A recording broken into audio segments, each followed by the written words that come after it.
बेटे आज की जो क्लास है फाइनल अकाउंट्स, ये चैप्टर हम लोग स्टार्ट कर रहे हैं। फाइनल अकाउंट्स चैप्टर जो है इसका नाम फिनेंशियल स्टेटमेंट्स भी हो सकता है। आप इसको फाइनल अकाउंट्स बोलिए या आप इसको फिनेंशियल स्टेटमेंट्स बोलिए, दोनों का मतलब एक ही है। अब इसमें होगा क्या, आप मेरी बात को समझिएगा। फिनेंशियल स्टेटमेंट में आपको मैंने बताया तीन चीजें। देखो, सबसे पहली बात, मैं आप लोगों को फिलहाल ट्रेडिंग कंसर्न की बात कर रहा हूं। अगर आप एक ट्रेडिंग बिजनेस है, मैं सबसे पहले आप लोगों को एक ट्रेडिंग बिजनेस के बारे में बात कर रहा हूं। अगर आप एक ट्रेडिंग बिजनेस है तो जो ट्रेडिंग बिजनेस होगा ये अपने फाइनल अकाउंट जब बनाएगा, सबसे पहले बनाएगा ट्रेडिंग अकाउंट। नंबर 2 पर हम लोग बनाएंगे प्रॉफिट एंड लॉस अकाउंट। और नंबर 3 पर हम लोग बनाएंगे बैलेंस शीट। सबसे पहले मैं बनाऊंगा ट्रेडिंग अकाउंट, फिर मैं बनाऊंगा पी एंड एल अकाउंट, और फिर मैं बनाऊंगा बैलेंस शीट। ये तीन चीजें हमारे पास बनेंगी। जब मैं फाइनल अकाउंट्स बनाऊंगा तो मैंने आपको कल क्लास में ये बताया था कि भैया बिजनेस में जितने भी, देखो हमारे तीन तरह के अकाउंट हैं, पर्सनल, रियल और नॉमिनल। जो हमारे पर्सनल और रियल अकाउंट है उन्हें हम लोग at the end of the year balance करेंगे, ना कि राइट ऑफ। और इस ईयर के क्लोजिंग बैलेंस नेक्स्ट ईयर के बन जाएंगे ओपनिंग बैलेंस। ऐसा मैंने आप लोगों को बता दिया था। ऐसा तब होता है जब आप पर्सनल और रियल अकाउंट के बारे में बात करते हैं। जब आप नॉमिनल अकाउंट के बारे में बात करते हैं तो नॉमिनल अकाउंट के बारे में रूल ये होता है कि at the end of the year nominal account को करना होगा राइट ऑफ।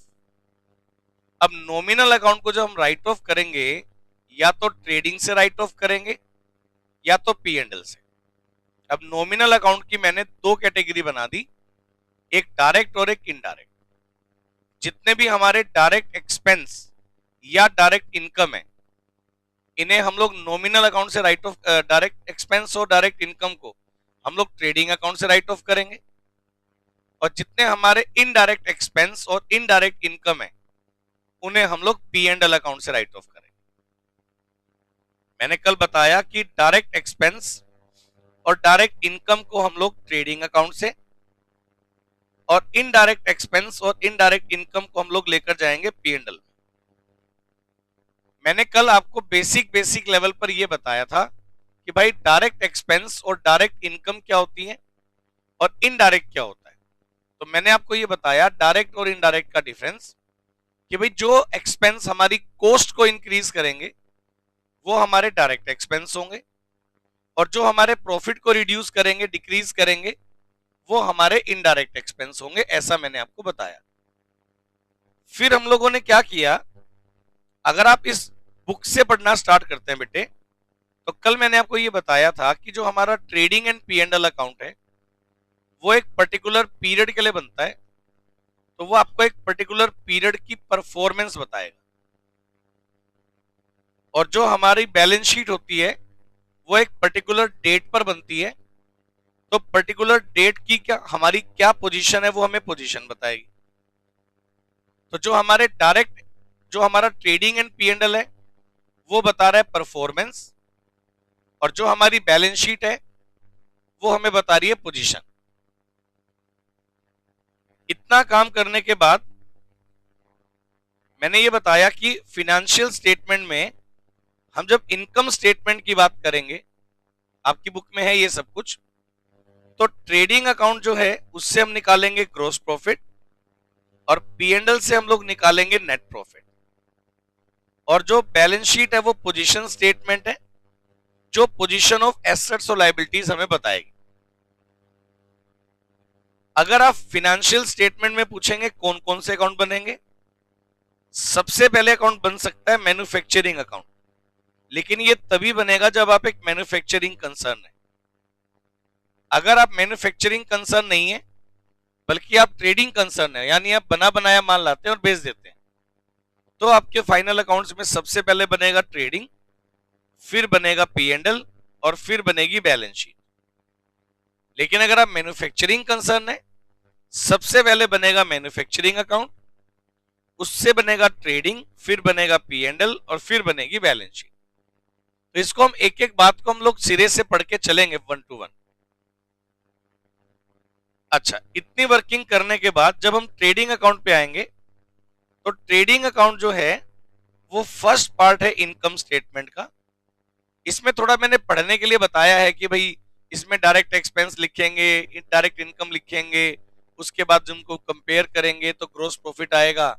वो सारी बातें मैं प्रैक्टिकली अभी करके दिखाऊंगा। किसी बच्चे को थोड़ा थ्योरी में पढ़ना हो तो मैंने उसको थ्योरी में लिख के दिया होगा कि भाई इसमें क्या क्या आएगा, बाकी जो आएगा वो आपके सामने भी मैं प्रैक्टिकल करके दिखा रहा हूं। प्रिपेयरिंग ऑफ ट्रेडिंग अकाउंट, जब आप ट्रेडिंग अकाउंट बनाएंगे तो ट्रेडिंग अकाउंट की जो डेबिट साइड की आइटम्स हैं उसमें सबसे पहले आएगा ओपनिंग स्टॉक, उसमें आएगा परचेज लेस परचेज रिटर्न, उसमें आएंगे जितने भी डायरेक्ट एक्सपेंस हैं। अब डायरेक्ट एक्सपेंस के नाम पर हमारे बिजनेस में क्या हो सकता है, वेजीज हो सकता है, कैरिज इनवर्ड्स हो सकता है, मैन्युफैक्चरिंग एक्सपेंस हो सकते हैं, डॉक चार्जेस, अगर आप कोई स्टॉक इंपोर्ट करते हैं और डॉक पर आपका स्टॉक उतरेगा तो डॉक के चार्जेस हो सकते हैं, किसी तरह की कोई इंपोर्ट ड्यूटी या कस्टम ड्यूटी परचेज करने पर लग सकती है, ऑक्ट्रोए एक तरह का टैक्स होता है, और रॉयल्टी, अगर आप कोई भी चीज कहां से रॉयल्टी बेसिस पर खरीद रहे हैं तो रॉयल्टी पेड करना भी हमारे लिए क्या हो गया, डायरेक्ट एक्सपेंस। तो अगर आप कोई भी ट्रेडिंग कंसर्न है तो जनरली ये सब आपके डायरेक्ट एक्सपेंस हो सकते हैं। और इनकम या क्रेडिट साइड की बात करें तो दो बातें हैं, एक सेल और एक क्लोजिंग स्टॉक। आपको मैं बढ़िया बढ़िया बातें बताऊंगा, जो आप मेरे से पूछोगे नहीं मैं वो भी आपको बताऊंगा, कि आपने मेरे से पूछा नहीं बट मैं बताऊंगा देखो ये बात इस वजह से आ रही है। अब सबसे पहली बात क्या है बेटे, जितने भी, ये तो हो गई कि ट्रेडिंग की डेबिट में क्या आएगा और क्रेडिट में क्या आएगा, लेकिन लॉजिकली जितने भी डायरेक्ट एक्सपेंस हैं उन्हें हम लोग कहां रखते हैं, ट्रेडिंग अकाउंट की डेबिट में, और इनडायरेक्ट एक्सपेंस हैं उनको हम लोग कहां रखते हैं, ट्रेडिंग अकाउंट की डायरेक्ट इनकम को कहां रखेंगे, ट्रेडिंग अकाउंट की क्रेडिट। चलो आप मेरी बात सुनो, आप अपने बिजनेस की जर्नल एंट्री से अपन शुरुआत करें तो जब भी आप कोई एक्सपेंस पेड करेंगे चाहे वो डायरेक्ट हो या इनडायरेक्ट हो, एक बात सबको पता है कि एक्सपेंसेस जो है वो हमेशा डेबिट होते हैं, ये बात तो सबको क्लियर है। अगर हमने मटेरियल परचेज किया तो जर्नल एंट्री क्या बनाई होगी, purchase account debit to cash या क्रेडिटर। वेजेस पेड की होगी तो जर्नल एंट्री क्या बनाई होगी, wages account debit to cash. यानी जितने भी आपके एक्सपेंस होंगे वो सारे के सारे एक्सपेंस आपके डेबिट हुए होंगे। अब उनमें से केवल एक बार आप डायरेक्ट एक्सपेंस को पकड़ लो, मतलब आपको यह पता होना चाहिए कि ये सारे एक्सपेंस डायरेक्ट एक्सपेंस हैं।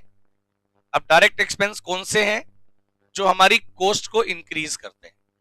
अब ये बताओ, ये पेन मान लो बना करके मैं बेचता हूं, तो इस पेन को बनाकर बेचने के लिए इसमें इसको अगर मैं बना के बेचता हूं तो मैन्युफैक्चरिंग है, और अगर मैं इसको खरीद के बेचता हूं तो पहली बात तो इसको खरीदने पे पैसे लगे, इसको मेरे स्टोर तक लाने पर खर्चा लग गया, कैरिज वगैरह, अगर आउट ऑफ इंडिया से लेकर आए तो इंपोर्ट लग गया, ये बड़ा स्टॉक आया होगा तो dock charges, import duty, tax वैक्स सब लग गया होगा, लोडिंग अनलोडिंग की वेजेस लग गई होगी। तो जब तक ये मेरी फैक्ट्री में या मेरे जहां मेरा ट्रेडिंग कंसर्न है, जब तक ये सेलेबल कंडीशन में नहीं आ जाता, जो भी खर्चे लग गए होंगे वो सारे के सारे कौन से लग गए होंगे, डायरेक्ट। और सारे एक्सपेंस जब हमने पेड किए होंगे तो एक्सपेंस का बैलेंस क्या होगा, डेबिट। अब at the end of the year मैं बेसिक एंट्री बिना लिखे, मेरी बुक में लिखी हुई है सारी बातें, मैं वहीं से समझा के अकाउंट पर आ जाऊंगा। अब जितने भी डायरेक्ट एक्सपेंस होंगे ईयर एंड में राइट ऑफ करने पड़ेंगे। चलो एक वैल्यू से पकड़ते हैं, वेजेस डायरेक्ट एक्सपेंस है या नहीं, जवाब दीजिए हाँ या ना। वेजेस का बैलेंस क्या होगा, डेबिट। ईयर एंड पे मेरे को वेजेस, नॉमिनल अकाउंट है तो बैलेंस निकालना होगा या राइट ऑफ करना होगा, right of. Wages direct expense हो तो कहां से राइट ऑफ होगा? डायरेक्ट एक्सपेंस है तो कहां से राइट ऑफ होगा? ट्रेडिंग से। अच्छा, वेजेस को राइट ऑफ करने की आप जर्नल एंट्री क्या बनाओगे? Trading account debit to wages. Wages का डेबिट बैलेंस था, अगर मैं बोलूं इसको राइट ऑफ करो तो आप वेजेस को क्या करोगे? क्रेडिट। डेबिट किसको करोगे? ट्रेडिंग को।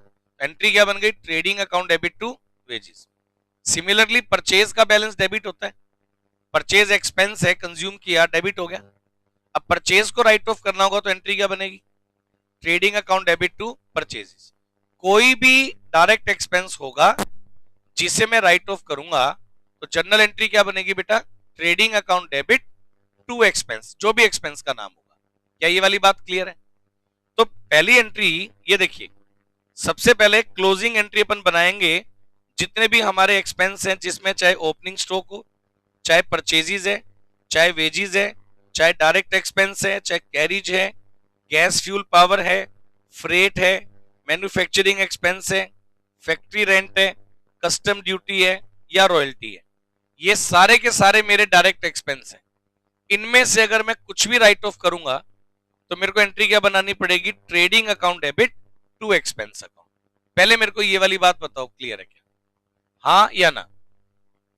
देखो, ये जो मैं सिखा रहा हूं ये पेपर में नहीं आएगा, आप मेरी बात समझिए। मैं ये इसलिए सिखा रहा हूं क्योंकि जब मैं एडजस्टमेंट एंट्री सिखाऊंगा तब आपको ये सारी बातें समझ में आनी अच्छी पहले से, कि हाँ यार ये राइट ऑफ करके आया है। जब मैं एडजस्टमेंट एंट्री सिखाऊंगा तो मैं ये चीजें इसलिए सिखा रहा हूं कि जो आपको मैं कल बता रहा था कि जब मैं एडजस्टमेंट एंट्री कराऊंगा और अगर आपके सामने कोई नई एडजस्टमेंट एंट्री आ जाए तो आपको ये पता हो कि इसका फाइनल अकाउंट्स पे क्या ट्रीटमेंट होगा। मैं उस लेवल की बात कर रहा हूं, इसलिए मैं यहां से बेस उठा रहा हूं। तो जितने भी डायरेक्ट एक्सपेंस हैं बस मेरे को ये बता दो ट्रेडिंग अकाउंट में क्यों आए, किस एंट्री की वजह से आए, ये समझ में आ रहा है? बोलो। एक्सपेंसेस का बैलेंस क्या था? डेबिट। ईयर एंड पे क्या किया? Right of. राइट ऑफ करने के लिए एक्सपेंसेस को क्या कर दिया? क्रेडिट। एंट्री क्या बनाई? Trading account debit to expense account. मेरे को सब बच्चे बताओ ये वाली बात सबको क्लियर है? एक काम हो गया। किसी को इस बात में डाउट है? आगे बढ़ूं बेटे? सुनो, उसके बाद हम लोग क्या करते हैं, आ जाओ इनकम में। अब इनकम के नाम पर दो बातें हैं, एक सेल और एक क्लोजिंग स्टॉक। क्लोजिंग स्टॉक के बारे में एक बात बताऊंगा बढ़िया वाली। अभी दो तीन चीजें मैं बता दूं, थोड़ा काम करा दूं। सबसे पहली एंट्री में क्लोजिंग स्टॉक के बारे में ही बताऊंगा। जब एडजस्टमेंट एंट्री दो बार क्यों आती है मैं उसके बारे में बताऊंगा। देखो, वैसे तो क्या होता है, क्लोजिंग स्टॉक अकाउंट जो होता है उसका नेचर रियल अकाउंट होता है, तो फिर वो ट्रेडिंग अकाउंट में कैसे आया? क्लोजिंग स्टॉक ट्रेडिंग अकाउंट में कैसे आया? क्लोजिंग स्टॉक का नेचर तो रियल अकाउंट है। मैंने क्या बोला? ट्रेडिंग और पी&एल में केवल कौन से अकाउंट आएंगे? नॉमिनल। क्लोजिंग स्टॉक जो होता है वो कौन सा अकाउंट होता है? रियल अकाउंट होता है। तो फिर वो ट्रेडिंग में क्या कर रहा है? तो इसके बारे में हम डिस्कस करेंगे अभी कि क्लोजिंग स्टॉक ट्रेडिंग में क्यों आया, उसका रीजन क्या था, उसका पूरा मैं पॉइंट आपको बताऊंगा।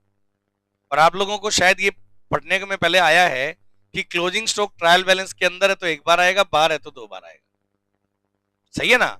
ऐसा क्यों करते हैं मैं उसका रीजन आपको बताऊं, उससे आपको क्लियर होगा कि trading account, closing stock account real account होने के बावजूद मेरे ट्रेडिंग अकाउंट में क्या कर रहा है, उसका मैं सही जवाब दूं।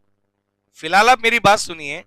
डायरेक्ट एक्सपेंस के नाम पर मेरे पास वेजेस है, परचेज है और ये ऊपर सारे खर्चों की लिस्ट है जो सारे के सारे क्या है? डायरेक्ट एक्सपेंस है। डायरेक्ट इनकम के नाम पर लॉजिकली मेरे पास सिर्फ एक चीज है, क्या? Sale. Closing stock direct income नहीं होता है, क्लोजिंग स्टॉक एडजस्टेड है, मैं आपको बताऊंगा क्यों है। अगर लॉजिकली मैं बताऊं तो भैया डायरेक्ट इनकम के नाम पर मेरे पास कौन सी फिगर है? सेल। सेल जब मैंने करी होगी, पहले मेरे को ये बताओ, सेल मैंने जब करी होगी तो सेल का बैलेंस, सेल की एंट्री क्या हुई होगी, पहले तो मेरे को ये बताओ। कैश या debtor account debit to sale. Sale का बैलेंस कौन सा होता है बेटे? क्रेडिट। और मैं बोलूं ईयर एंड पर सेल नॉमिनल है, उसको राइट ऑफ करना है ट्रेडिंग से, आप जर्नल एंट्री क्या बनाओगे? Sales account debit to trading account. तो एंट्री बनेगी sales account debit to trading account. ये मैंने सेल्स की एंट्री बना दी। पहले मेरे को ये वाली बात बताओ, क्लियर है क्या? अब आप सुनो, जितने खर्चे हैं ये सारे मैंने ट्रेडिंग में ट्रांसफर कर दिए। ये देखिए पहली एंट्री आपने आज मेरे साथ क्या बनाई, एक्सपेंस को राइट ऑफ करने की। जितने डायरेक्ट एक्सपेंस हैं ये देखिए जरा, ये ट्रेडिंग अकाउंट है बेसिक लेवल पर। आपको मैंने जो पहली एंट्री बताई है वो ये बताई है, ये देखना इधर कि जितने भी मेरे एक्सपेंस हैं वो ट्रेडिंग अकाउंट से क्या हो जाएंगे, राइट ऑफ। अब एंट्री क्या बना रहा हूं मैं, trading account debit to expense account. जब इनकी पोस्टिंग करूंगा तो ट्रेडिंग अकाउंट में क्या लिख के पोस्टिंग करूंगा, ट्रेडिंग अकाउंट में to expense, to opening stock, to purchase, to wages, to direct expense. पहले ये वाली बात बताओ, क्लियर है? ट्रेडिंग अकाउंट की डेबिट में एक्सपेंस क्यों डेबिट हुए, आपको रीजन समझ में आ गया? अच्छा, डायरेक्ट एक्सपेंस के बाद डायरेक्ट इनकम के नाम पर मेरे पास क्या है, सेल है। डायरेक्ट इनकम के नाम पर मेरे पास क्या है, सेल है। अब सेल का बैलेंस कौन सा होता है बेटे, क्रेडिट। ईयर एंड में अगर मैं सेल को राइट ऑफ करूंगा तो सेल की एंट्री क्या बनेगी, sale account debit to trading account. बनेगी या नहीं बनेगी बताओ? Sale account debit to trading बनेगी। तो sale account debit to trading को जब मैं ट्रेडिंग में पोस्टिंग करूंगा तो क्या लिखूंगा बेटे, by sale account. By sale account ये मैंने लिख दिया।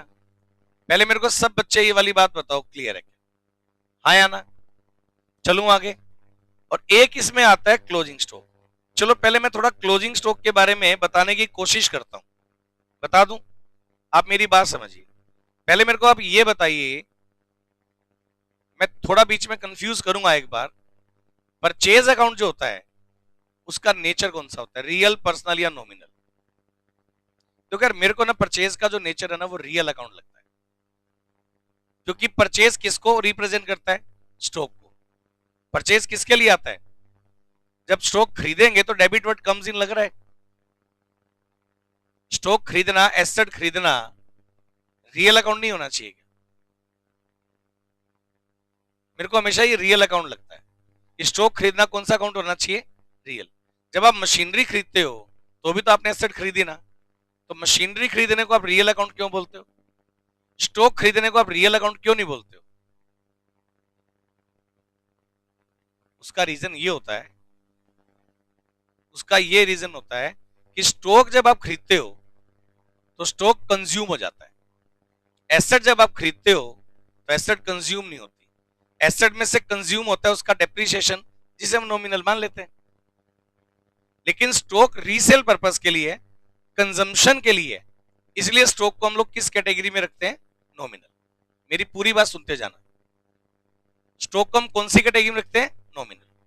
अब आपन ने पूरे साल में 10 लाख का स्टॉक परचेज किया।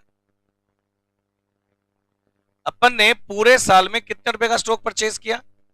अब आप मेरी बात को ध्यान से सुनना बेटे। अब मैं ऐसी बात बताने जा रहा हूं जो आपकी कई सारी बातों का जवाब देने जा रही है। बना के दिखाऊं एंट्री। आपने 10 लाख का स्टॉक परचेज किया तो एंट्री क्या बनी, purchase account debit to cash या बैंक या क्रेडिटर। ये आपने बना दिया।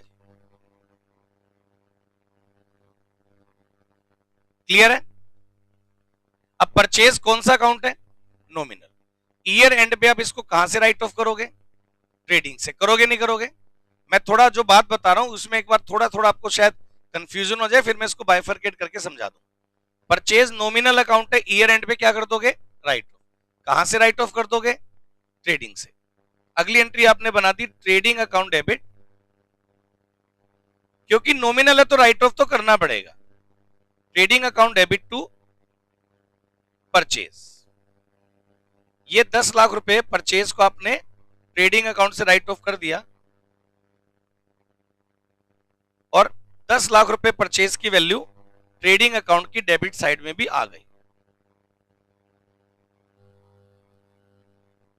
एंट्री बनाई परचेज की, purchase account debit to cash, और परचेज नॉमिनल है, ईयर एंड पे आपने उसको कर दिया ट्रेडिंग अकाउंट से राइट। लेकिन एक बात समझिए, जो हमने 10 लाख रुपए का परचेज किया था उसमें से 2 लाख रुपए का स्टॉक अनसोल्ड पड़ा हुआ है। जो 10 लाख का परचेज किया था उसमें से 2 लाख रुपए का स्टॉक क्या पड़ा हुआ है? अनसोल्ड, जिसे आप क्या नाम दे देते हैं बेटे? Closing stock. अब आपने परचेज किया था 10 लाख और आपने ईयर एंड पर 10 के 10 लाख रुपए क्या कर दिया? नॉमिनल अकाउंट मान करके राइट ऑफ कर दिया, जबकि आपने ये बात देखी नहीं कि इसमें से अनसोल्ड स्टॉक कितना पड़ा है? 2 लाख। तो मेरे अकॉर्डिंग आपने परचेज कितना किया? 10 लाख। उसमें से कंज्यूम कितना किया? तो आपको ट्रेडिंग से राइट ऑफ कितना करना चाहिए था? आपने 10 लाख क्यों किया? कंज्यूम जो चीज होती है वो नॉमिनल है, वो खर्चा है। आपने स्टॉक खरीदा 10 का, कंज्यूम किया 8 का, 2 लाख बचा हुआ है अनसोल्ड, तो आपको कंज्यूम कितना किया आपने? 8 लाख। तो आपको ट्रेडिंग अकाउंट से राइट ऑफ कितना करना चाहिए था? 8 लाख।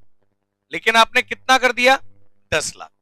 पूरा 10 लाख राइट ऑफ कर दिया और उसके बाद आपको पता चला कि भैया 2 लाख रुपए का स्टॉक क्या रह गया? अनसोल्ड। क्या रह गया? अनसोल्ड। तो जो अनसोल्ड स्टॉक है उसके लिए आपको ट्रेडिंग अकाउंट में एक नई एंट्री पैदा करनी पड़ेगी, जो कि मैं एंट्री बनाता हूं, closing stock account debit to trading account. Closing stock account debit to trading account, ये एंट्री मेरे को बनानी पड़ती है अनसोल्ड स्टॉक की एडजस्टमेंट के लिए। और इस वजह से ये क्लोजिंग स्टॉक जो है ट्रेडिंग अकाउंट की क्रेडिट साइड में जाएगा और क्लोजिंग स्टॉक क्योंकि रियल अकाउंट है ये बैलेंस शीट की एसेट में जाएगा। मेरी बात अभी कंप्लीट नहीं हुई है, आप सुनते जाना अभी बात। मतलब ये जो 2 लाख रुपए का क्लोजिंग स्टॉक है, ये बात मेरे को कब पता चली? जब मैं पूरा 10 लाख रुपए परचेज क्या कर चुका था? Right of. मतलब लॉजिकली मेरे को ऐसा करना ही नहीं चाहिए था। लॉजिकली मेरे को ऐसा करना नहीं चाहिए था। मेरे को क्या करना चाहिए था पता है आपको? ये देखिए, सुनो, आप पूरी बात सुनो। लॉजिकली मेरे को ये करना चाहिए था, मैंने सबसे पहले परचेज किया 10 लाख का, एंट्री बनाई purchase account debit to cash या बैंक या सप्लायर जो भी है, परचेज किया 10 लाख, एंट्री बन गई।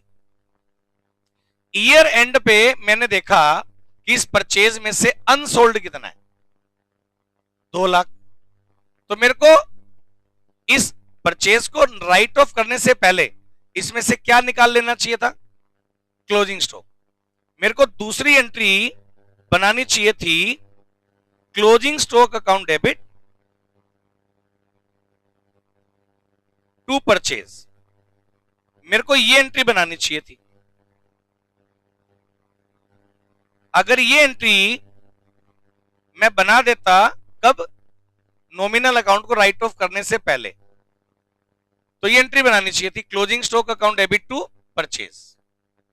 और अब बताओ, परचेज 10 लाख है जिसमें से 2 लाख मैंने क्या कर दिया? कैंसिल, अकाउंट क्लोज करने से पहले, है ना? और अब मेरा परचेज का बैलेंस कितना बच गया, जिसे मैं ट्रेडिंग अकाउंट से क्या कर दूंगा?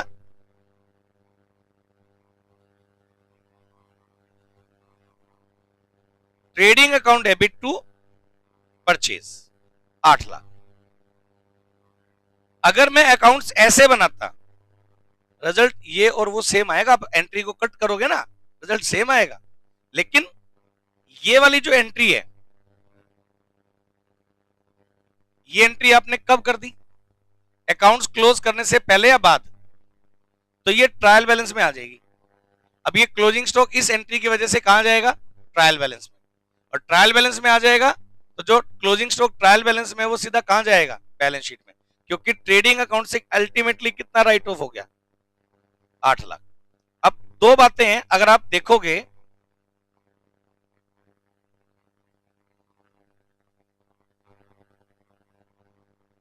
मैं थोड़ा समझाने की कोशिश करूंगा।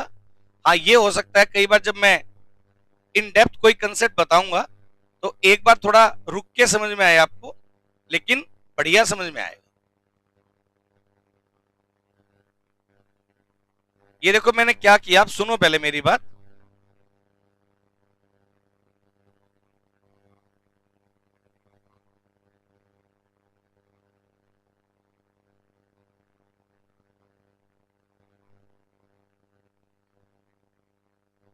पहले मैं ये जो स्क्रीन पर ये वाली एंट्री है, मैं इसका सॉल्यूशन आपको फाइनल अकाउंट में करके दिखा रहा हूं, फिर उसका सॉल्यूशन फाइनल अकाउंट में करके दिखा रहा हूं। तसल्ली से सिर्फ सुनना है। देखो बेटे, purchase account debit to cash 10 lakh रुपए। सबका ध्यान सिर्फ और सिर्फ मेरी स्क्रीन पर। हमने साल भर में परचेज कितने का किया? 10 lakh. Purchase account debit to cash बना दिया।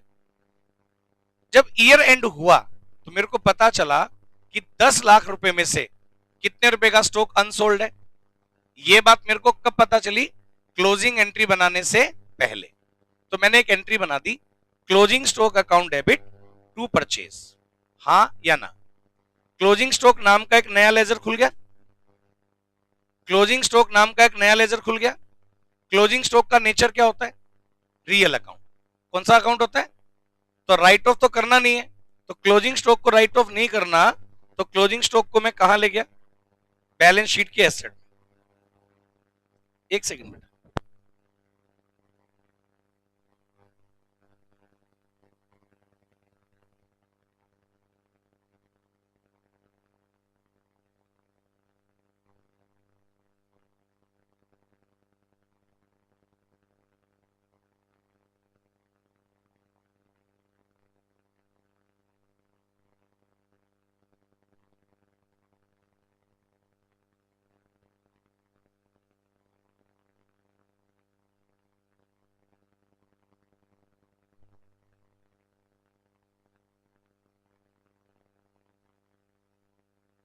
चलिए, सबसे पहली बात,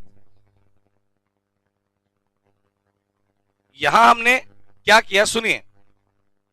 परचेज को 10 लाख रुपए का परचेज किया। स्क्रीन पर आ जाओ। परचेज कितने का किया? 10 लाख। ईयर एंड पर हमने क्या बनाई entry? Closing stock account debit to purchase. अगर आप इससे लेजर पोस्टिंग करोगे तो क्लोजिंग स्टॉक अकाउंट का एक नया अकाउंट ओपन हो गया। क्लोजिंग स्टॉक क्योंकि रियल अकाउंट है तो डायरेक्टली कहां चला जाएगा? Balance sheet.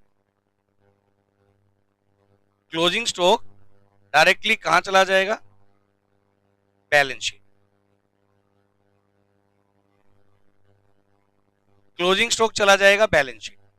और बचा हुआ परचेज आपने कहां से राइट ऑफ कर दिया बेटे? ट्रेडिंग से। ट्रेडिंग में क्या लिखा? To purchase. कितना लिखा बेटे? 8 लाख। तो जब परचेज कंज्यूम ही 8 लाख रुपए ट्रेडिंग में आया तो क्लोजिंग स्टॉक को ट्रेडिंग अकाउंट की क्रेडिट साइड में लिखने की जरूरत ही नहीं है, क्योंकि आप ऑलरेडी जो है क्लोजिंग स्टॉक की एंट्री पहले ही एडजस्ट कर चुके हो। ये वाली before making final account, before closing purchase account, आपने क्लोजिंग स्टॉक की एंट्री कर दी। अभी आपको मैंने एक बात बताई है, दूसरी बात समझिएगा। पहली एंट्री मैंने बना दी purchase account debit to cash. ये तो पहले दिन ही बना दी जब परचेज किया। जब ईयर एंड पे अकाउंट क्लोज होने थे तो मेरे को पता चला कि परचेज में से 2 लाख रुपए का परचेज ऐसा है जो अभी तक कंज्यूम ही नहीं हुआ, तो उसको किस में कन्वर्ट कर दो? Closing stock. मैंने एक एंट्री बना दी closing stock account debit to purchase. अब क्वेश्चन मार्क ये कि एंट्री कब बनी? बिफोर क्लोजिंग अकाउंट्स या after closing accounts? Before closing. 2 lakh रुपए परचेज में से निकाल के मैं किस में ले गया? Closing stock. क्लोजिंग स्टॉक का नेचर क्या होता है? रियल। बैलेंस शीट में गया। अब मेरे पास परचेज कितना बच गया? यहां परचेज कितना बच गया? यहां 8 लाख। उसको मैं कहां ले जाऊंगा? ट्रेडिंग में। तो ट्रेडिंग अकाउंट में परचेज कंज्यूम कितना ले गया? 8 लाख। एक बात हो गई, ये वाली एंट्री इस क्वेश्चन में, ये वाली एंट्री मैंने कब बनाई? बिफोर क्लोजिंग द अकाउंट्स, या आप इसको आगे जाके बोलेंगे before making trial balance. Trial balance बनाने से पहले ही एंट्री बना दी। हाँ या ना? दूसरा एंगल देखो। दूसरा एंगल वो रहा, हमने परचेज कितना किया? 10 लाख। और हमने बिना सोचे समझे ईयर एंड पे राइट ऑफ कितना कर दिया? Trading account debit to purchase write off कितना कर दिया? 10 लाख। और 10 के 10 लाख को खर्चा मानकर मैं कौन से अकाउंट में ले आया? ट्रेडिंग में। 10 के 10 लाख रुपए को खर्चा मानकर मैं कहां ले आया? ट्रेडिंग। पहले बताओ ये वाली बात क्लियर है क्या? बाद में आपको पता चला कि भैया इस 10 लाख रुपए में से खर्च कितना है। बाद में आपको पता चला ये 10 लाख खर्च है क्या? 10 लाख में से खर्च कितना है? 8 लाख है खर्च। तो खर्च कितना है? तो आपने 10 लाख खर्च क्यों लिखा? आपने जल्दीबाजी में क्या किया? परचेज नॉमिनल है, उठा के ट्रेडिंग से राइट ऑफ कर दिया। जबकि 10 लाख का परचेज था, उसमें से कंज्यूम 10 लाख का थोड़ी ना हुआ था। कंज्यूम कितना हुआ था? 8 लाख। और आपने ट्रेडिंग से राइट ऑफ कितना कर दिया? 10 लाख। तो ट्रेडिंग को 2 लाख रुपए रिवर्स करना पड़ेगा। ट्रेडिंग को 2 लाख क्या करना पड़ेगा?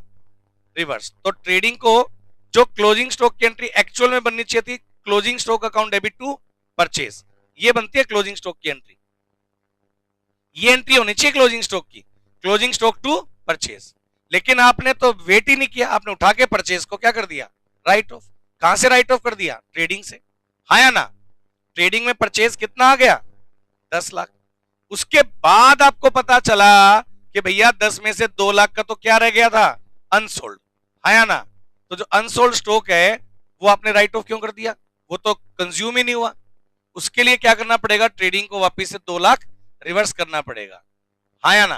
तो ट्रेडिंग को रिवर्स करने के लिए मैं एंट्री क्या बनाऊंगा? Closing stock account debit to trading account. Entry तो बनती है क्लोजिंग स्टॉक के लिए, closing stock account debit to purchase.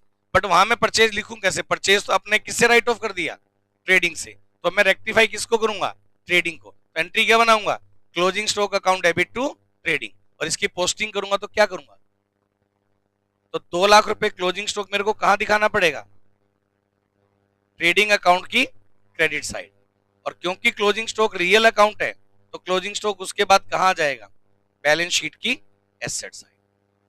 अगर आप मेरी बात को समझ पाए तो लॉजिक ये है कि क्लोजिंग स्टॉक की 2 लाख की एंट्री आपने कब करी?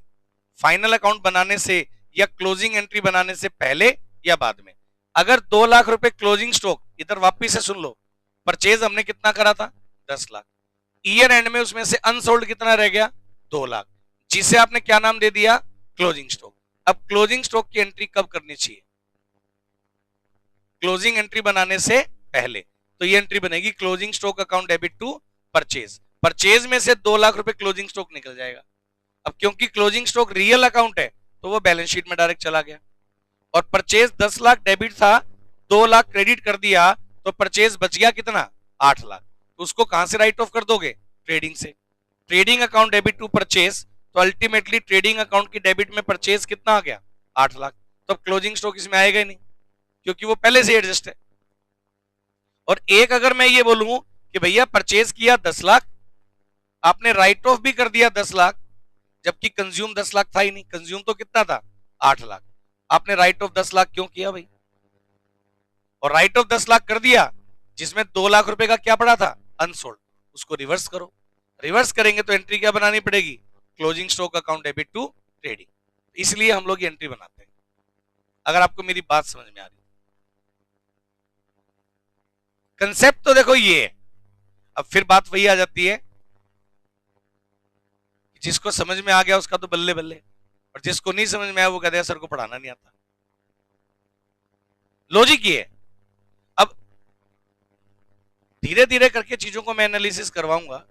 जब आपको लॉजिक समझ में आने स्टार्ट हो जाएंगे ना बेटे, फिर कोई भी नई एंट्री जो आपको मैंने कभी नहीं पढ़ाई वो भी आप समझ पाओगे कि ऐसे होता है काम।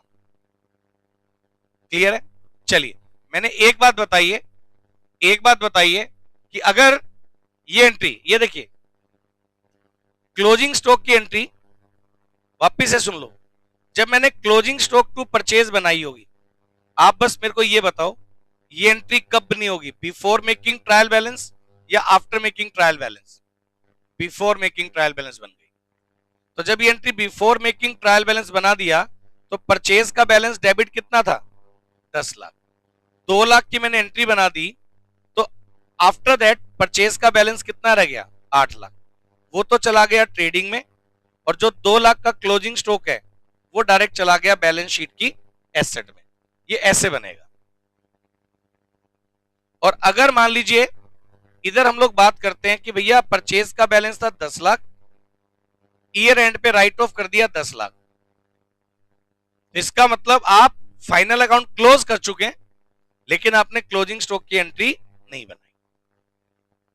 तो आप purchase account debit to cash बनाया, ईयर एंड पर ट्रेडिंग से परचेज को क्या कर दिया, राइट ऑफ। तो ऐसा करूंगा तो ये देखिए ट्रेडिंग अकाउंट की डेबिट में परचेज कितना आ गया, 10 लाख, जबकि ट्रेडिंग अकाउंट की डेबिट में खर्चे आते हैं। अब परचेज कितना किया था, 10 लाख, उसमें से खर्च कितना किया था, 8 लाख। तो ट्रेडिंग अकाउंट के खर्च में कितना आना चाहिए था, 8 लाख। आप कितना लिख के बैठे हैं, 10 लाख। तो मेरे को 2 लाख रुपए को क्या करना पड़ेगा, रिवर्स। उसके लिए मेरे को क्या बनानी पड़ी, एंट्री, जो बनी closing stock account debit to trading account. समझ गए।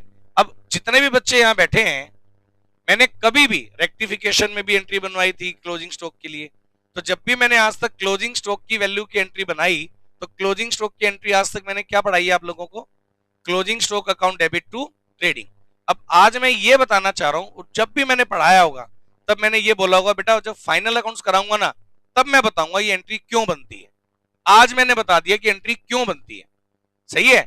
अगर आप नॉमिनल अकाउंट को, परचेज को ट्रेडिंग से ऑलरेडी राइट ऑफ करके बैठे हैं और बाद में आपको पता चले कि भैया इतना क्लोजिंग स्टॉक है, तो आपको क्या करना पड़ेगा, क्लोजिंग स्टॉक एडजस्ट करना पड़ेगा, जिसके लिए एंट्री आपको बनानी पड़ेगी closing stock account debit to trading. सही है। और यही क्लोजिंग स्टॉक आप नॉमिनल अकाउंट को राइट ऑफ करने से पहले बना लेते तो एंट्री बनती closing stock account debit to purchase. Clear, okay, आगे बढ़ते हैं। तो वापिस से आ जाओ, जितने भी हमारे नॉमिनल अकाउंट है, भाई सुनो, जितने भी हमारे नॉमिनल अकाउंट है उन्हें हम ट्रेडिंग अकाउंट से राइट ऑफ करते हैं, जितनी भी डायरेक्ट इनकम है उनको नॉमिनल में ट्रांसफर करते हैं, क्लोजिंग स्टॉक की एडजस्टमेंट एंट्री करते हैं, क्यों करते हैं मैंने बता दिया, और उसके बाद ट्रेडिंग अकाउंट के क्रेडिट में से डेबिट साइड के खर्चे माइनस करके यहां से हम लोग क्या निकालते हैं बेटा, जीपी। पहले ये वाली बात बताओ, क्लियर है क्या। अब आप अपनी बुक में आ जाओ, अपनी बुक में आप आ जाओ पेज नंबर 10.5 पर। चलो बेसिक लेवल से मैं स्टार्ट करता हूं।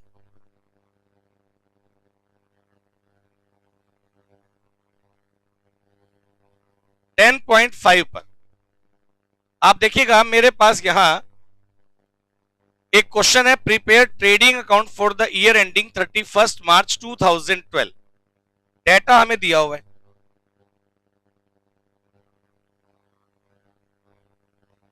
डेटा हमें दिया हुआ है, ये देखिए इसमें ओपनिंग स्टॉक है, परचेजेस है, सेल है, फ्रेट है, वेजेस है, फैक्ट्री लाइटिंग है, कोल गैस वाटर है, परचेज रिटर्न है, सेल रिटर्न है, कैरिज है, कैरिज ऑन सेल है, फैक्ट्री रेंट है, ऑफिस रेंट है, इंपोर्ट ड्यूटी है, और क्लोजिंग स्टॉक की वैल्यू है 3 लाख। ये सब बातें आ गई। अब इन सब बातों के बिहाफ पर अगर मैं आप लोगों को ट्रेडिंग अकाउंट बनवाता हूं, अगर इन सब बातों के बिहाफ पर मैं आप लोगों को ट्रेडिंग अकाउंट बनवाता हूं,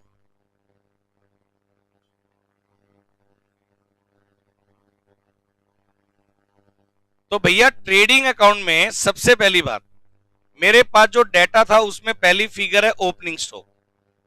ओपनिंग स्टॉक डायरेक्ट एक्सपेंस है, ट्रेडिंग से राइट ऑफ करना पड़ेगा, इसलिए ट्रेडिंग अकाउंट की डेबिट साइड में आएगा।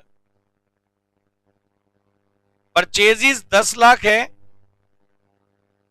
ट्रेडिंग अकाउंट से राइट ऑफ करना पड़ेगा, और इसमें से अगर रिटर्न होगा उसको यहीं एडजस्ट कर देंगे।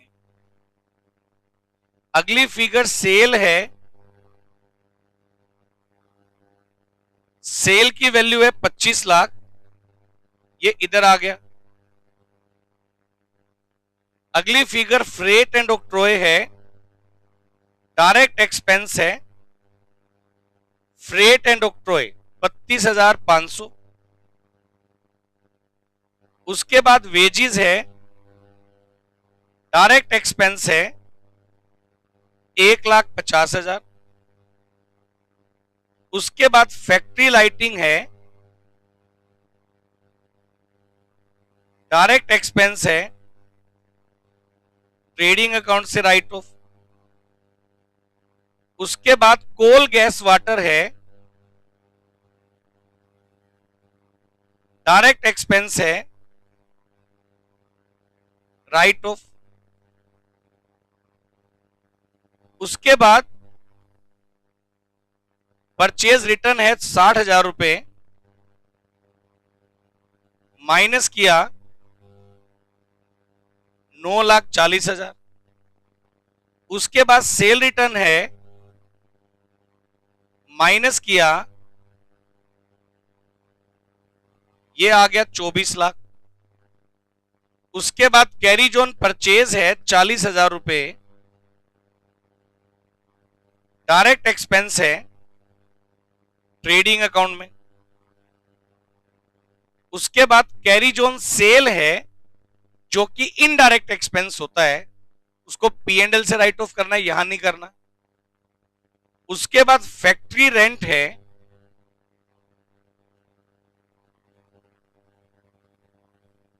फैक्ट्री रेंट है 60,000 रुपए, ये आ गया। ऑफिस रेंट को नहीं लिखना है, इनडायरेक्ट है। इंपोर्ट ड्यूटी है 1,60,000, ट्रेडिंग अकाउंट में डायरेक्ट एक्सपेंस है। और क्लोजिंग स्टॉक है 3 लाख, जिसकी एंट्री बनानी पड़ेगी closing stock account debit to trading account, इस तरह से। और भैया इतना काम करने के बाद ये लीजिए, यहां से हम कैलकुलेट कर सकते हैं ग्रॉस प्रॉफिट। क्रेडिट टोटल आएगा 24 और 3 27 लाख,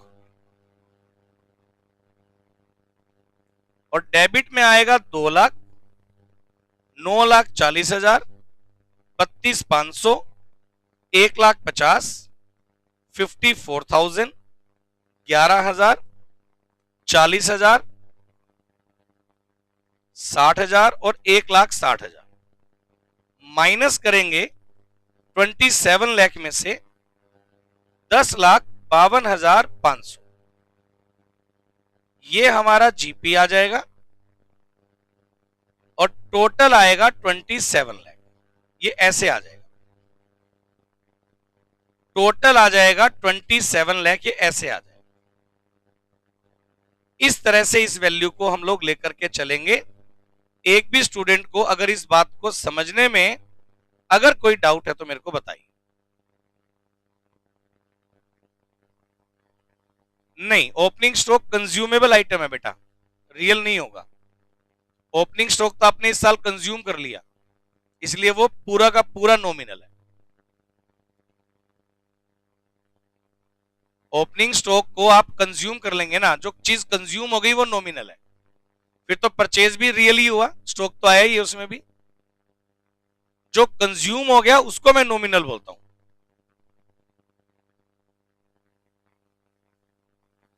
क्या इंपोर्ट ड्यूटी क्या होता है, पहले मेरे को ये बता। जो इंपोर्ट करने पर टैक्स लगेगा तो माल खरीदने पर ही लगा ना, तो डायरेक्ट क्यों नहीं हुआ? माल खरीदने पर ही लगा बेटे। चाइना में जो माल 10 रुपए का है, इंडिया में आते आते वो 15 का हो जाता है इंपोर्ट ड्यूटी की वजह से। तो मेरी कॉस्टिंग तो 15 है ना, मैं 10 थोड़ी ना मानूंगा। सही बात नहीं है? अगर आपको ये वाली बात क्लियर है, पहले मेरी बात सुन लीजिए। जो मैंने अभी आपको करवाया पहला क्वेश्चन, आप एक काम करिए, मेरे को क्वेश्चन नंबर 2, 3, 4, ये आपको पहले से पता है, 4, 5, 6, क्वेश्चन नंबर 2, 3, 4, 5 चारों मेरे को करके दो। चलो क्वेश्चन नंबर 2, 3, 4, 5 ये सब आपको मैंने पहले करवा रखे।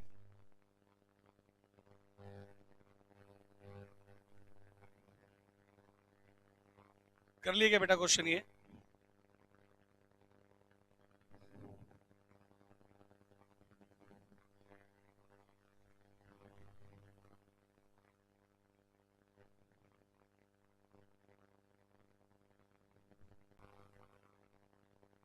चलो, तो मैं आप लोगों को बुक का क्वेश्चन नंबर 8 करवा रहा हूं। Trading and P and L account अब बनाएंगे।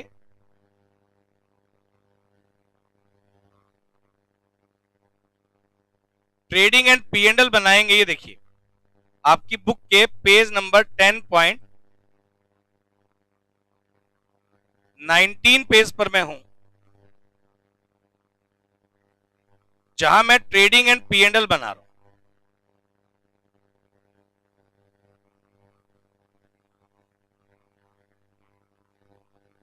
एक पेज पर आप ट्रेडिंग एंड पी एंड, पहले मेरी बात सुनिए, trading and P and L का फॉर्मेट जो बनेगा वो कंबाइंड बनेगा, बट उसका एक पार्ट ट्रेडिंग के लिए रहता है और एक पार्ट उसका पी एंड एल के लिए रहता है।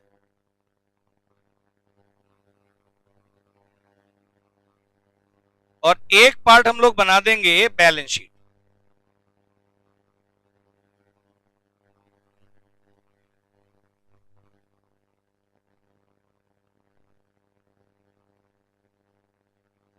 ये हम लोग बना देंगे। एक पार्ट बनाइए trading and P and L, और एक पार्ट हमारे पास बनेगा बैलेंस शीट। और इसके नीचे आप वर्किंग नोट में, अगर आपको ये चैप्टर बहुत बेहतरीन पढ़ना है ना, आप ये कोशिश करो कि जितनी भी एडजस्टमेंट है उनकी आप जर्नल एंट्री जरूर बनाओ। आपको डबल फायदा मिलेगा इसका। एक तो रेक्टिफिकेशन वाला चैप्टर भी और स्ट्रॉन्ग होगा। क्यों होगा? आपको जैसे जैसे चैप्टर खुलेगा समझ में आ जाएगा। आप ये देखिएगा, पहली एंट्री क्या है?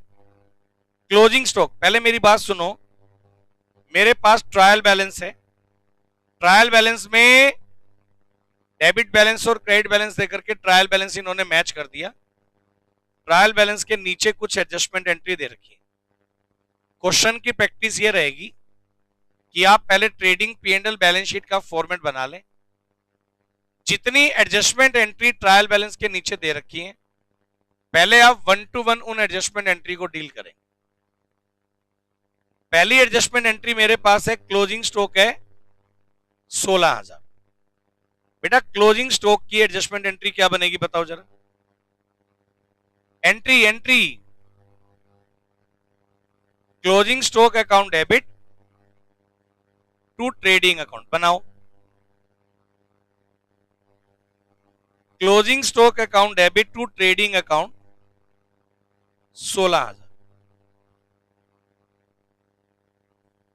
एंट्री हमने बना ली। अब ये बताओ इसका फाइनल अकाउंट्स पे इंपैक्ट क्या पड़ेगा?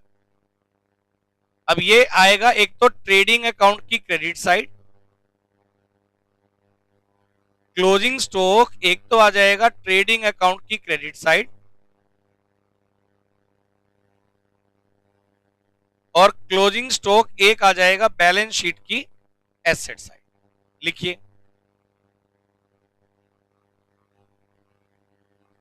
बैलेंस शीट की एसेट साइड, ऐसे लिखिए आप। बोलो क्लियर है क्या? इतना काम करने के बाद फिर अपन क्या करेंगे? एडजस्टमेंट नंबर 2 पढ़िए क्या है। ये कहता है वेजेस 2000, सैलरी 1200 आउटस्टैंडिंग है। अब ये बताओ वेजेस आउटस्टैंडिंग है 2000, एंट्री क्या बनेगी? Wages account debit to outstanding wages account, wages account debit to outstanding wages account, ये वैल्यू आ जाएगी 2000। और सैलरी आउटस्टैंडिंग है, क्या एंट्री बनेगी? सैलरीज अकाउंट डेबिट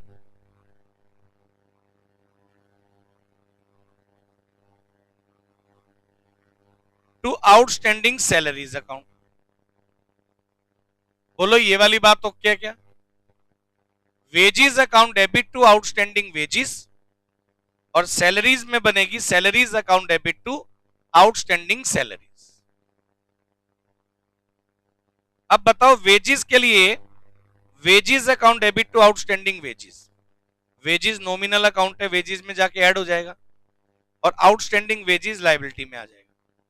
अब आप पहले मेरे को ये बताओ, ट्रायल बैलेंस में देखो आप, और ट्रायल बैलेंस में देखकर ये बताओ वेजिज की वैल्यू कितनी है। ट्रायल बैलेंस के अंदर वेजिज ऑलरेडी कितना है बेटे? अच्छा एक बात बताओ, ट्रायल बैलेंस में जो वेजिज है वो तो ट्रेडिंग में आएगा ही आएगा, और इसमें आउटस्टैंडिंग वेजिज का अमाउंट है 2000, तो भैया आउटस्टैंडिंग वेजिज, वेजिज में क्या हो जाएगा? ऐड, ये वैल्यू आ जाएगी 12000, और आउटस्टैंडिंग वेजिज 2000 रुपए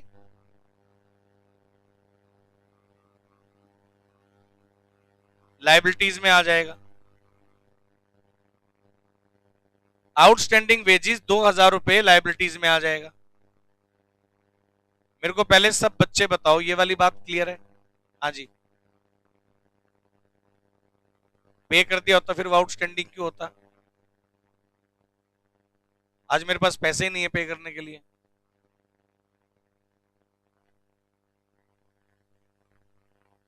चले आगे, सैलरी आउटस्टैंडिंग है और है तो भी नहीं पे कर रहा हूं मैं, तो है तो भी नहीं पे करना चाह रहा, आउटस्टैंडिंग रखना चाह रहा हूं। किसी भी वर्कर की वेजेस आउटस्टैंडिंग नहीं रह सकता, इसको नहीं दे रहा पैसे तो इसके रोक के रखो पैसे, पॉसिबल है? उसी को आउटस्टैंडिंग बोलते हैं। क्या कोई भी बिजनेसमैन कर सकता? क्यों नहीं कर सकता? मैं क्या, मैं तो चीज ही क्यों, बिजनेसमैन बहुत सारे हैं, नहीं कर सकता? किसी वर्कर की वेजेस, हो सकता है वर्कर ही वेजेस लेने ना आए हो, अब मैं उसके घर जाके थोड़ी देख के आऊंगा, आउटस्टैंडिंग चल रहा है। चलिए अगली एंट्री प्लीज, सैलरी। पहले ये बताओ ट्रायल बैलेंस में सैलरी कितना है? 2400। सैलरी का अमाउंट 2400 है, और आप इसमें ऐड करो आउटस्टैंडिंग सैलरी 1200, तो वैल्यू कितनी आ गई? 3600। और जो आउटस्टैंडिंग सैलरी है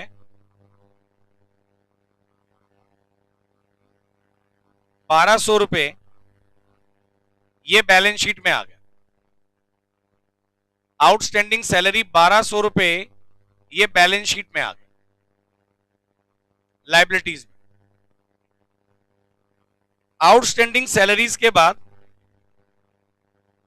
अगली फिगर है रेंट, 2 महीने का 500 पर मंथ के रेट से आउटस्टैंडिंग है। 2 महीने का रेंट कितना हो गया बेटे? 1000। 2 महीने का रेंट अगर आउटस्टैंडिंग है तो एंट्री क्या बनाएंगे? एंट्री बनाएंगे रेंट अकाउंट डेबिट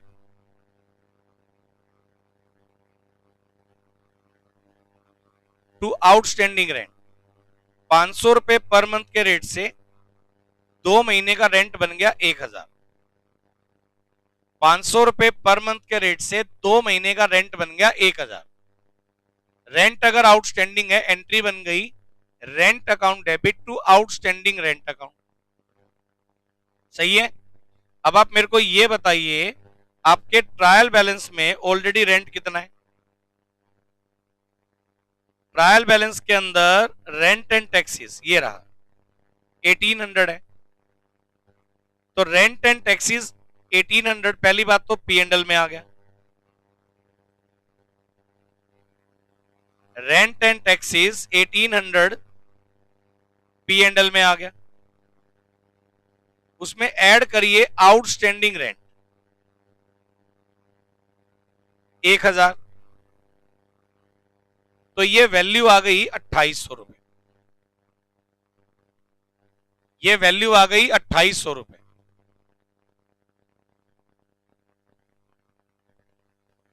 मेरे को बताओ ये वाली बात क्लियर है क्या? बोलो बेटे। और इसके बाद सुनो, इसके बाद रेंट आउटस्टैंडिंग के बाद अगली फिगर है डेप्रीशिएशन लगाना है। बिल्डिंग पर 5, मशीनरी पर 10%। डेप्रीशिएशन बिल्डिंग पर लगाना है 5%, मशीनरी पर लगाना है 10%। आप ये बताओ बिल्डिंग की वैल्यू कितनी है? अच्छा पहले तो हाँ बिल्डिंग की वैल्यू बताओ कितनी है? बिल्डिंग बैलेंस शीट के एसेट में आएगी, और बिल्डिंग की 50,000 की बिल्डिंग की वैल्यू पर अगर अपने को 5% डेप्रीशिएशन लगाना हो, क्या एंट्री बनाएंगे? डेप्रीशिएशन अकाउंट डेबिट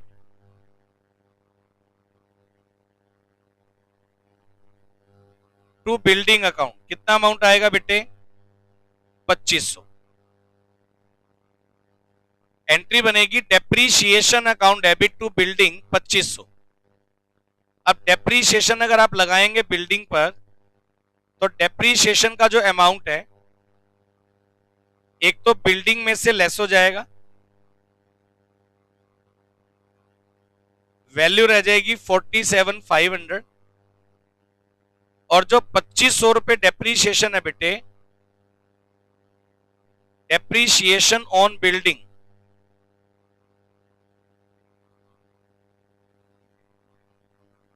ये P&L से राइट ऑफ हो जाएगा।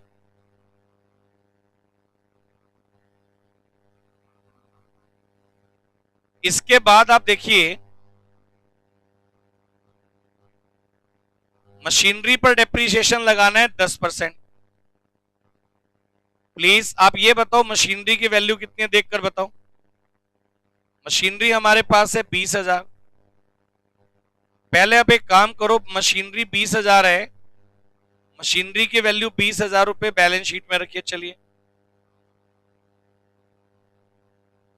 और मशीनरी की 20,000 की वैल्यू पर अगर मेरे को 10% डेप्रीशिएशन लगाना है, तो मैं जर्नल एंट्री क्या बनाऊंगा? Depreciation account debit to machinery,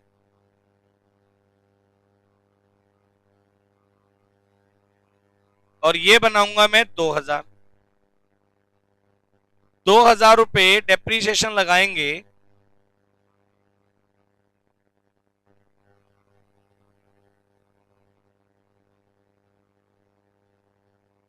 ये वैल्यू आएगी 18,000। और जो 2,000 रुपए डेप्रीशिएशन है,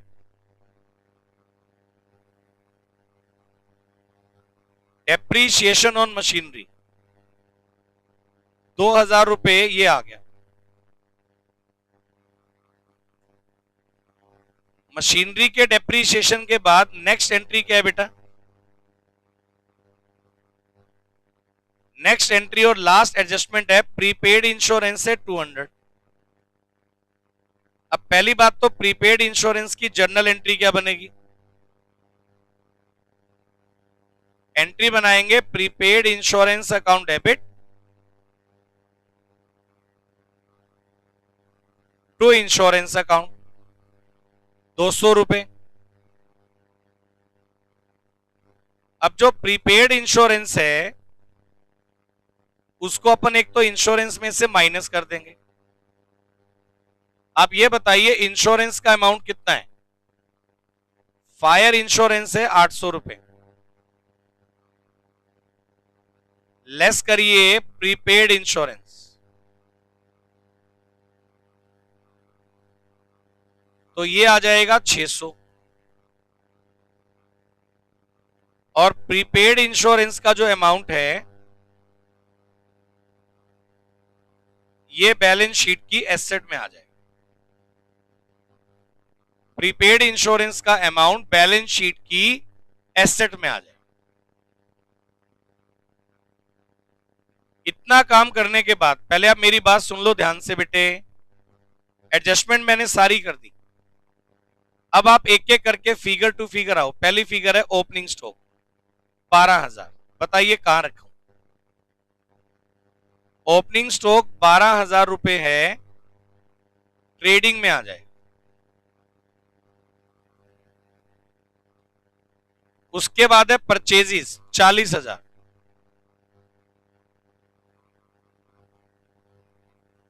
ट्रेडिंग अकाउंट की डेबिट में अंदर रखना, अमाउंट में मत लेके जाना। सेल है 86, सेल नॉमिनल अकाउंट है, डायरेक्ट है, ट्रेडिंग से राइट ऑफ करेंगे। सेल के बाद है डिस्काउंट क्रेडिट 400 रुपए, पी एंड एल से राइट ऑफ करेंगे क्रेडिट में।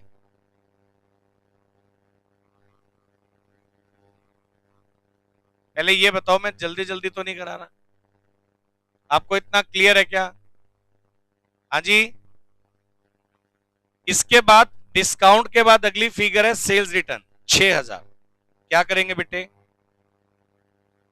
सेल रिटर्न है 6000, सेल में से माइनस, नेट आ गया 80। ओके है क्या? प्लीज। सेल रिटर्न के बाद अगली फिगर क्या है? बिल्डिंग हो गया। अगली फिगर है डेटर 16000। डेटर आ जाएंगे बैलेंस शीट के एसेट में। डेटर 16000 बैलेंस शीट के एसेट में। डेटर के बाद अगली फिगर है सैलरी, ये हो गया। अगली फिगर है ऑफिस एक्सपेंस। अब बातें ना करें तो ठीक नहीं है। ऑफिस एक्सपेंस है 1200 रुपए, ये आ गया। उसके बाद है वेजिस 10,000, ये हो गया। उसके बाद है परचेज रिटर्न 4000। तो जो परचेज रिटर्न है उसका क्या करेंगे बेटे? परचेज में से लेस करिए, तो ये वैल्यू आ गई 36। परचेज रिटर्न के बाद है इंटरेस्ट, क्रेडिट बैलेंस है, इनकम में आएगा 800 रुपए इंटरेस्ट, बाय इंटरेस्ट, ये आ गया। उसके बाद है ट्रेवल एक्सपेंस 400 रुपए। ट्रेवल एक्सपेंस है 400 रुपए, ये आ गया। उसके बाद है फायर इंश्योरेंस, हो गया। उसके बाद मशीनरी है, वो हो गया। उसके बाद है कैरी जोन परचेज 700 रुपए। बेटे कैरी जोन परचेज 700 रुपए है, परचेज पर किया गया एक्सपेंस ट्रेडिंग में आ गया। उसके बाद है कमीशन पेड है 400 रुपए। कमीशन का अमाउंट है 400 रुपए, ये पी एंड एल में आ गया। कमीशन के बाद है कैश इन हैंड 2300 रुपए। कैश इन हैंड 2300, ये लिख दो।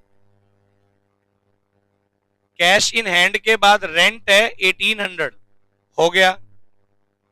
उसके बाद है कैपिटल 62,000। कैपिटल की वैल्यू 62,000, ये हो गया। और क्रेडिटर की वैल्यू है 10,800। क्रेडिटर 10,800, ये हो गया।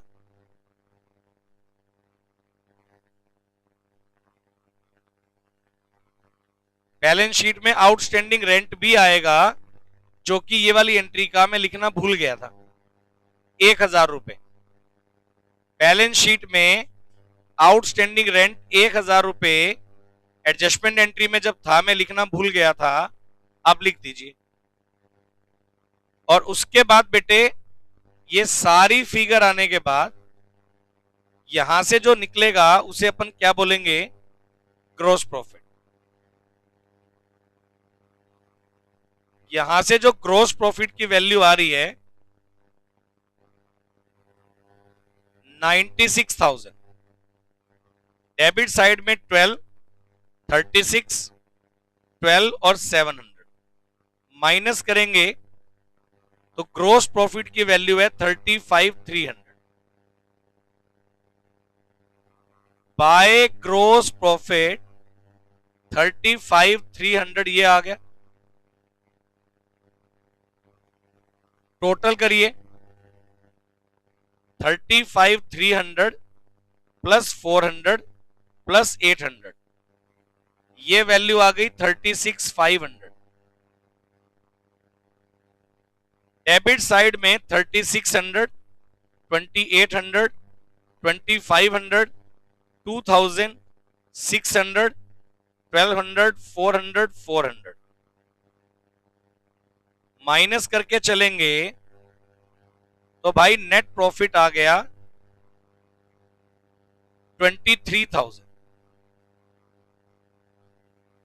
और ये जो नेट प्रॉफिट का अमाउंट है, आप इसको करिए कैपिटल में ऐड। ये वैल्यू आ गई 85,000।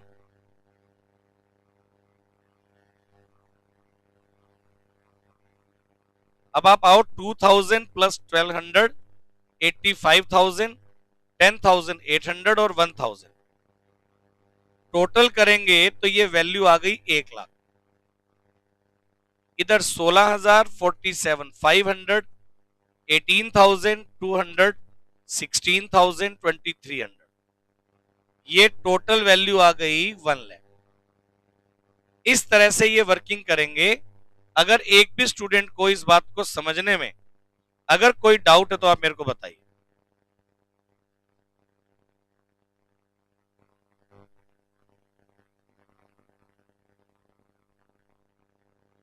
क्या हो गया?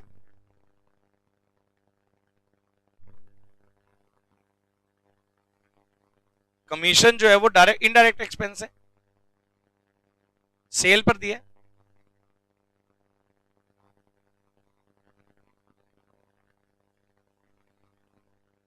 डायरेक्ट में दो भी नहीं आएंगे, एक ही आएगा, सेल।